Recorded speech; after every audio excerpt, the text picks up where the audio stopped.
Hello everyone and welcome back to another Figurehead Reviews video, and today we are taking a look at the G.I. Joe Classified Series Duke. Here we have Duke in the front window displayed with all of his accessories. We get some artwork there on the right hand side, and then we get the G.I. Joe Classified Series logo and his name at the bottom. On the right hand side we see some more artwork, and it seems to me to be very influenced just by some of the old Marvel comic books perhaps. I don't know, maybe I'm wrong. Then on the left-hand side, we do see his abilities listed in the form of those rank icons. So we can see that his role is a level 4 leader. His equipment is level 2 light weaponry. His skills, level 3 in skydiving. And then he is a master level 4 tactician. And at the bottom, we do see his number designation for the series, in this case, 04. On the back, we do have that awesome splash page once again. Nothing new there. I do just like showing it off each time. That's really cool artwork. On the bottom, we do have the UPC code, so you can check with your local retailer to see if they have this in stock. But enough about that. Let's go ahead and get this open and take a look at Duke. And here is Duke outside of his packaging, and much like the rest of the Joes so far, my first impressions are that this figure is not bad. There are some things that would have improved upon the figure, but there are also some choices that they made that definitely worked out for the better. Specifically, they did give him that ulnar and radial hinge for the left hand, which is perfect for holding the grip on that assault rifle. So I'm really happy for that piece. As I've been messing with him, there's a couple other little things which I'll go over when we get into the closer looks, but so far nothing really major that's standing out. I will say that the distinct lack of alternate hands, once again, is a disappointment. I would still like to get a pair of fisted hands so we can do some hand-to-hand combat. We have yet to get any extra hands at all on this Joe line, with the exception of the deluxe Snake Eyes. But he does come with some accessories. Starting first here with his backpack. I mean, it's pretty well sculpted, looks good. Not a whole lot of paint. The only thing that actually has the paint here is the entrenching tool on his back. So, I mean, I guess that's okay. Would have been kind of cool if they would have done something with like the canteens. Even the straps maybe, or the buckles. Otherwise, it's just all green. It does not have any kind of weapon storage for the assault rifle or anything like that, and it does just port right into the back. However, unlike Snake Eyes, it doesn't go through the belt there. It's going to go right into the back. And looking at his first weapon here, we do have this rifle, which came out looking really cool. It's that fine line between realism and sci-fi. So obviously it's meant to be an energy weapon. So I'm sure they're trying to get the concept of, the lasers and stuff that we saw in the cartoons. We get minimal paint on there, but we do have that blue, just sort of, to me, that does denote that it is an energy weapon.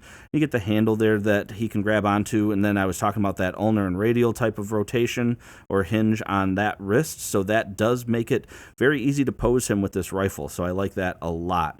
And otherwise, the sculpted detail on it's pretty cool looking. It does look like maybe a little bit of mist there with some of the paint, but otherwise a pretty cool looking weapon. And then for his sidearm, we get this pistol here, which came out looking pretty good, and it fits in his hand quite nicely. A little bit of gold paint there at the top just to kind of help it stand out a bit more, but otherwise really well done. And then he is going to have a holster here on his leg that's going to fit that in there without any issue. Holster does slide around a bit, but it looks good in there as well. So I like that pistol a lot.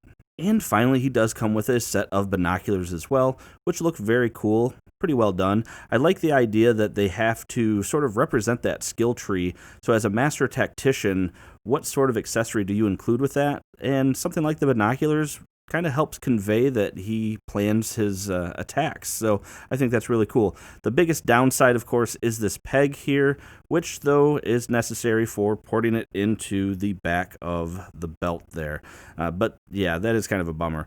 But I did find the easiest way to grip it is going to be right there between the trigger finger and thumb, and then just have it pressed up against the face. Now, when standing straight up, Duke is coming in at 6 3/8 inches tall, which makes him about 16.2 centimeters, so he is a very nice height.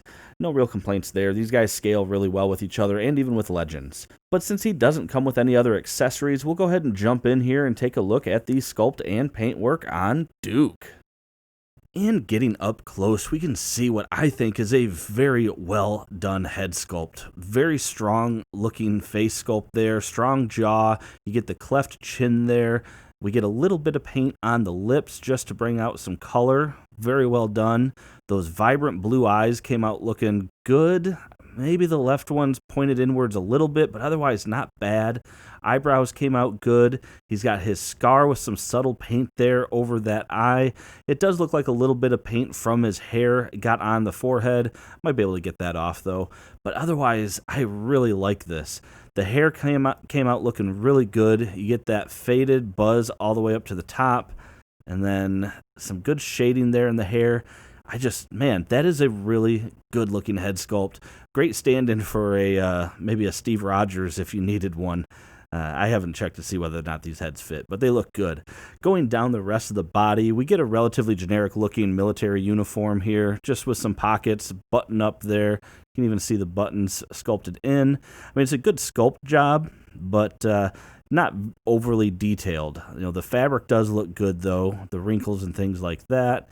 Paint came out mostly okay. You can see along the edges there, you start to see some of that tan color coming through. Metal on his chest, a little bit sloppy below it, but otherwise not bad. Has just a t-shirt on underneath. Yeah, it's pretty good. And then unlike some of the other Joes so far, this little piece here, which again, I think we've all kind of decided from what I can see as a community that this is some sort of communicator. Not on the actual figure, but on the belt here, which the belt doesn't have a whole lot going on aside from that, just some straps and buckles and things like that. And you just have the paint there that looks like it did come out pretty good.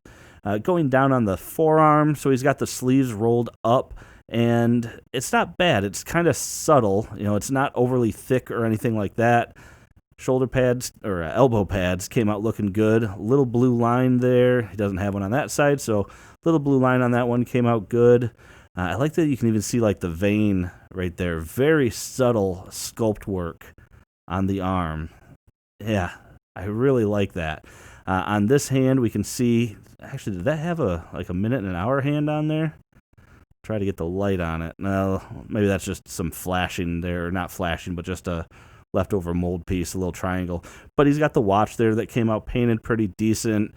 Red paint on the knuckles, and of course we do have just the trigger hand for both of the hands. And what's he got on this side? Just a bracelet of some sort. Looking down at his belt, so it's going to be cast in the green, but we get silver there on that buckle, and then we get some more silver coming around, a little bit of blue. I wonder if that's intentional. We get blue on this side, but not on the other side. I feel like that's intentional. Just because it's not misaligned paint or anything. It might just be missing, though, I guess. And then not much else going on with the belt. And then going down to his pants, I feel like, are these the same pants as Snake Eyes? Yeah, I think these are the same. Oh, well, almost the same pants. You get a similar texture, and then we get like the glossy piece there. And the glossy piece on the inside. So it looks like maybe they just have the cargo pockets molded in on this one. But otherwise, the pants look quite similar to Snake Eyes. And in fact, are the knee pads the same? Trying to identify some reused pieces. No, the knee pads are definitely not the same. So we get the blue line there with the gold. And then this is going to be one of my first complaints. So if we were to line up this Shin Guard kind of going down, you can see going straight out, the legs... the feet don't exactly line up. If you wanted the feet to be straight, it brings that Shin Guard in. So that is my first complaint. Well, I don't guess not my first complaint, but it is a complaint that I have about this is these Shin Guards. I don't know if they were glued on improperly. I mean, I feel like they're glued on correctly because it looks like they're glued right in between these buckles. So I feel like they are glued in the right spot. It just seems to me that maybe the foot... I don't know, like I said, it just seems like, I don't know, it seems like you wouldn't want to have him standing all, with his feet sticking out like that. But otherwise, though, not a bad looking sculpt and design. So really happy with how he came out. And for the most part, I didn't really see too many paint issues, at least not glaring. I mean, that metal, I think, is probably the worst paint spot on this guy, so not too shabby. Now looking at the articulation, so you do have a head that can go all the way around. He can bury that chin pretty far down and look up quite a ways. You do have, just like with the other Joes, the neck at the base can wiggle around too, so you can get a little bit of side to side for some other poses and things like that, so that's actually pretty cool. Arms can come up pretty much standard T-pose, full rotation, very, very weak butterfly joint, but it's at least there to give a little bit of range of motion, but not much. Yeah, and it kind of wants to spring back. So, but it's there.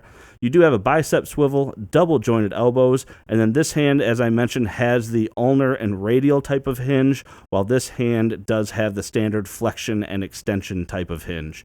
We do have an ab crunch that can go down a fair amount, goes back quite a ways. It does have that standard G.I. Joe ball waist there, ball joint waist, which gives a bit more depth if you need to, forward and backwards, and even a little bit of side to side, albeit though it doesn't feel like as much as like we get with Snake Eyes. He does have the same pop down joints though for the hips, so if you wanted to, he can go quite a ways there, and he can kick forward. See, these pop down hips though, seems like sometimes they get a little weird, but he can kick forward quite a ways and backwards quite a ways, and like we've seen with the other Joes, the pants are a soft material that overlay a hard plastic, so that's kind of nice because it doesn't cut into the figure. I'm really liking that option there. And we do have a thigh cut, double jointed knees. We have that boot cut I mentioned there, and then we do have a hinge and ankle pivot. And that is going to do it for this review, everyone. So overall, I like this figure. You know, I'm trying to find a reason not to, just because I'm still feeling kind of skeptical of the line in general. I'm trying to come to grips with the concept of the $20 price tag being worth it for these figures. You know, I think of Marvel Legends being at $20 and coming with the Build-A-Figure piece, but then I have to rewind and realize that they've done a lot of fan channel exclusives this year at that $20 and even $25 price point that has come with the same number, or in some cases even less accessories. So it seems like that's kind of the formula that Hasbro's going to, is that $20 is going to get us kind of the bare minimum of accessories, and then maybe we'll start getting these deluxe figures and things like that. So who knows, maybe the Joes might follow in the same vein as Marvel Legends and do deluxe figures, similar to, obviously we already got one deluxe figure, but include more accessories and more hands. So I guess I say that now, and I literally just realized that they did do that. That was the first Joe. So anyway, I like this figure though. I think it's well sculpted. That face sculpt honestly looks really good. Might be one of the best male face sculpts I've seen from Hasbro. You know, even looking at the Legends line, like in terms of just looking like a person. You know, obviously we get some really good comic book based head sculpts and things like that, but this one looks really good for a made up person. You know, a lot of MCU sculpts came out looking really good, but that's because we have a frame of reference. Not having a frame of reference for a real individual, yeah, I think that looks really good. Anyway, I am rambling, so make sure to stay tuned. Tomorrow we will have Scarlet up for review, and then yeah, that'll do it for the Joes for now until some other ones come in. But if you do like this content, make sure to subscribe. That is going to be the best way to continue to see it. But aside from that, thanks for watching my video today, and have a great day.